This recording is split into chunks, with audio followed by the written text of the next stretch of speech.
ఒక కట్టనైతే వేసింది తాత్కాలికంగా. అయితే దీన్ని మళ్లీ 5 మీటర్ల మేర ఎత్తుకు పెంచాలని చెప్పి కూడా మంత్రి నారా లోకేష్ సూచనలు జారీ చేశారు. ఆ సూచనల మేరకు రాష్ట్ర ప్రభుత్వం ఈ పనులైతే కొనసాగిస్తామని చెప్పింది. ఎడమగట్టున ఉన్నటువంటి ఈ గంటను పూర్తిగా పూడ్చివేసి విజయవంతంగా విజయవాడకి ఏర్పడినటువంటి విఘ్నాన్ని ఇవాళ రాష్ట్ర ప్రభుత్వం తొలగించింది. స్పష్టంగా చూస్తే గనక మనకి విజువల్స్ లో కేవలం సీపేజీ నీటిని మాత్రమే దిగువకు వస్తుంది. వేగంగా నీళ్లు రిసీడ్ అవుతున్నటువంటి దృశ్యాలని మనం స్పష్టంగా గమనించవచ్చు. ఎందుకంటే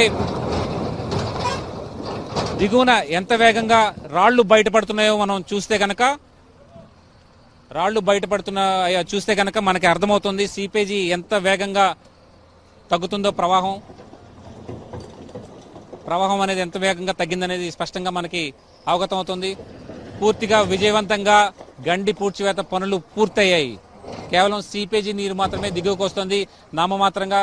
అది కూడా త్వరలోనే అరికడతామని చెప్పి ప్రభుత్వం చెబుతోంది. జలవనరుల శాఖ మంత్రి నిమ్మల రామానాయుడు ఇక్కడే ఉండి క్షేత్రస్థాయిలో పనులన్నీ కూడా పరిశీలిస్తున్నారు, పర్యవేక్షిస్తున్నారు. నిరంతరం దిగువకున్నటువంటి దిగువ ప్రాంతాలకైతే నీరు ఆగిపోయిందని చెప్పాలి.